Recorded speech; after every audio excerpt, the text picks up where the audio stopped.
Hello दोस्तों, आप सभी का स्वागत है आपका channel study with PK Y पर। तो दोस्तों, इस वीडियो में आपको रेलवे भर्ती बोर्ड 2024 आरआरसी ग्रुप डी से संबंधित लेटेस्ट आरटीआई के बारे में आपको बताएंगे कि लेटेस्ट आरटीआई का रिप्लाई क्या आया है और किस जोन द्वारा ये रिप्लाई आया है, कैंडिडेट ने किस जोन में एकदम ऑफिशियली जो रिप्लाई मिला है उसके विषय में आपको बताएंगे। एक एक प्रश्न के बारे में कि क्या कैंडिडेट द्वारा पूछा गया है। पूरी जानकारी आपको विस्तार से देने की कोशिश करेंगे। आप वीडियो में बने रहें अंत तक, आपको सभी एक एक बातें समझ में आ जाएगी।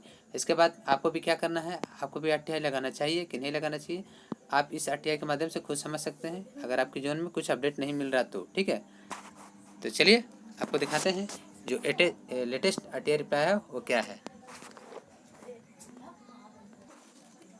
देखिए, कुछ इस प्रकार का रिप्लाई है। कैंडिडेट द्वारा क्या क्वेश्चन लगाए थे, किस जोन द्वारा आया है, कब आया, चलिए आपको दिखाते थे। देखिए, सबसे पहले किस जोन द्वारा है आरआरसी, पूर्व मध्य रेलवे यानी बोल सकते ईसीआर। ठीक है, ईस्ट सेंट्रल रेलवे द्वारा आया है। कब आया, देखिए 10 मई 2024 यानी 10 तारीख को 10/5/2024 को सोनपुर मंडल, ठीक है, उनके द्वारा आया गया है। देखिए आगे नेक्स्ट क्या है, यानी बोल सकते हैं ईसीआर पटना, आरआरसी पटना, ठीक है, उस द्वारा है। अब देखिए प्रश्न क्या लगाया था कैंडिडेट द्वारा, लगभग आपको नज़र आ रहा होगा 1 2 3 4 यानी 4 प्रश्न लगाए थे इन्होंने। हाँ, सभी का लगभग प्रॉपर आंसर मिला कि नहीं आप खुद देख रहे होंगे। तो चलिए एक एक प्रश्न को देखते हैं और क्या आंसर मिला है उसे भी देखते हैं। देखिए प्रश्न संख्या पहला, 1 number, RRC CN number 01/2019 total number of candidates absent on the joining category wise, यानी कैंडिडेट द्वारा बोला गया है कि कितने कैंडिडेट आरआरसी ग्रुप डी के हैं जो ज्वाइनिंग समय यानी जो ज्वाइनिंग फर्स्ट डीबी का हो रहा था तो उसमें कितने एब्सेंट हुए थे। देखिए बहुत प्रश्न अच्छे कैंडिडेट ने पूछे हैं, हालांकि हर आरआरसी के कैंडिडेट को ऐसे पूछना चाहिए।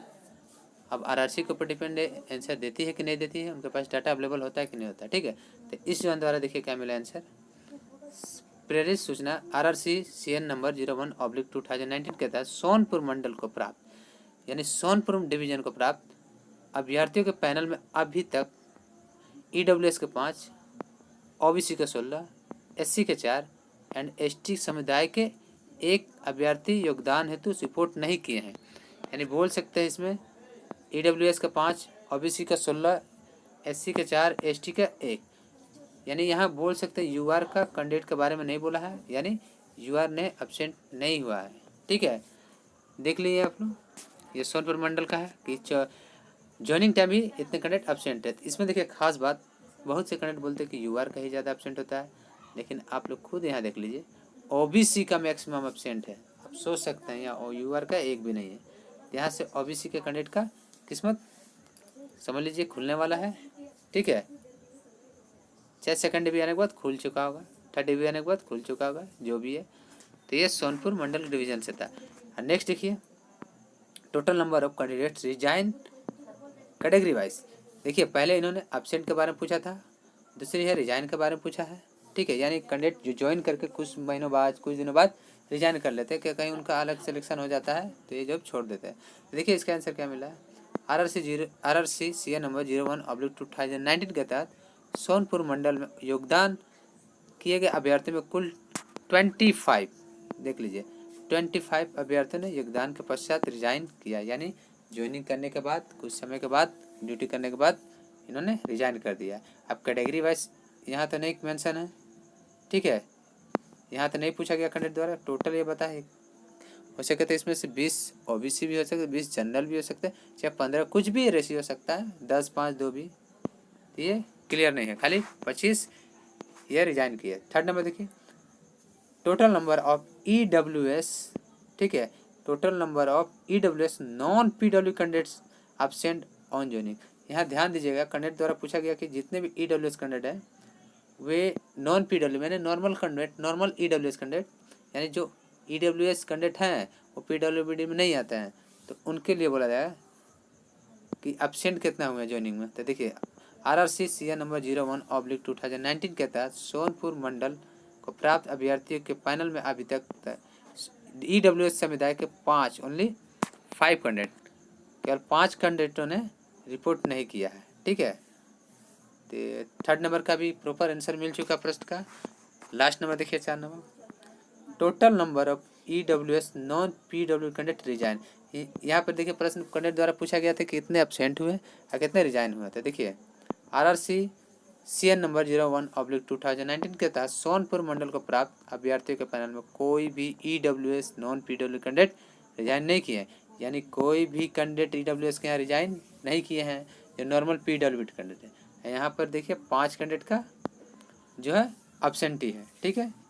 तो मिला जुला के बोला जाए दोस्तों तो कैंडिडेट द्वारा बहुत अच्छे प्रश्न पूछे गए थे, इनको प्रॉपर RRC द्वारा जवाब भी मिला है। तो यहाँ से आप देख सकते हैं कि ये अगर कैंडिडेट द्वारा पूछा गया सोनपुर मंडल से, तो यहाँ तो देखिए 16, 5, 21, ठीक है, 4, 25, 1, 26, यानी 26 कैंडिडेट यहाँ अब्सेंट और 25 कैंडिडेट देखिए यहाँ रिजाइन, ठीक है।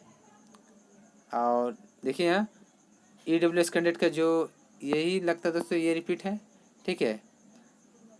तो ये तो नहीं, टोटल देख लीजिएगा तो 51 कैंडिडेट मान सकते हैं रिजाइन अब्सेंट को मिलाकर इस जोन द्वारा इस डिवीजन मतलब मंडल में इतने कैंडिडेट का डाटा इन्हें प्राप्त हुआ है जो कैंडिडेट द्वारा पूछे गए थे, ठीक है। बाकी और भी प्रश्न कैंडिडेट अगर पूछना चाहे तो फिर से RTI लगा सकते हैं, फिर से डिवीजन द्वारा अपना जानकारी ले सकते हैं। तो मैं सभी जोन के कैंडिडेट को यही बोलना चाहूँगा कि अगर आप सेकेंड DB के इंतज़ार कर रहे हैं तो आप सेकेंड DB के डाटा के बारे में कुछ भी लेना चाहते हैं, कैटेगरी वाइज कितने नॉन ज्वाइनिंग, कितने एब्सेंट है, कितने क्या है नहीं है, किसी का पैनल आया कि नहीं है, आप RTI लगाइए। RTI आपका हक, आप ले सकते हैं जानकारी, ठीक है, रिक्वेस्ट कर सकते हैं। अगर आपको आंसर मिलता है, जवाब मिलता है तो भी ठीक, और नहीं भी तो ऐसे भी तो नहीं है दोस्तों, जान लीजिए। आप दूसरे पर डिपेंड मत लगाइए कि एक RTI कर दिया उसी पर लगाए हम देखेंगे, तो ऐसे कोई दिखाएगा भी नहीं दोस्तों। आप अपने से RTI लगाइए। आप देखिए कैंडिडेट द्वारा कितना अच्छे से प्रश्न पूछे गए थे, कितना अच्छा से आंसर मिला RRC द्वारा। हर RRC ऐसे ही करेगी, हर डिवीजन ऐसे ही देगी प्रॉपर जानकारी, तो कितना अच्छा होगा। चाहे आप साउथ ईस्टर्न रेलवे कैंडिडेट है, चाहे ईस्टर्न रेलवे कैंडिडेट है, जो भी कैंडिडेट है, चाहे साउदर्न रेलवे के, आप अपना RTI लगा सकते हैं। अगर आप ईस्टर्न रेलवे कैंडिडेट हैं तो थर्ड DB के नॉन जोनी के बारे में पूछ सकते हैं, टोटल नॉन जोनी कितना थर्ड DB आने वाली है, कैटेगरी वाइज पूछ सकते हैं, ठीक है। और सेकंड DB का पैनल के बारे में पूछ सकते हैं, कब आ सकता है RTI में लगा के, जब तक ना आया है तब तक पूछ सकते हैं, ठीक है। यानी आज आप मान लीजिए RTI लगा रहे हैं, हो सके तो कल आ जाए तो कोई दिक्कत नहीं है। उसके बाद आप ये लगाइए और फिर उसके बाद CCA का सीट का अगर आपको कुछ डाउट है फंसा तो उसमें लगाइए कि CCA का सीट क्या हुआ। हम ईस्टर्न रेलवे कलकत्ता की बात कर रहे दोस्तों, क्योंकि ईस्टर्न रेलवे कलकत्ता में CCA का सीट को लेकर कोई क्लियरेंस नहीं है कि क्या हुआ क्या नहीं हुआ है, जो भी पेंडिंग CCA केस है।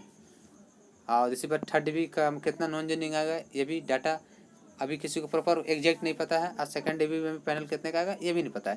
तो आप एक बार RTI लगा सकते हैं, सभी प्रश्न पूछ सकते हैं एक एक।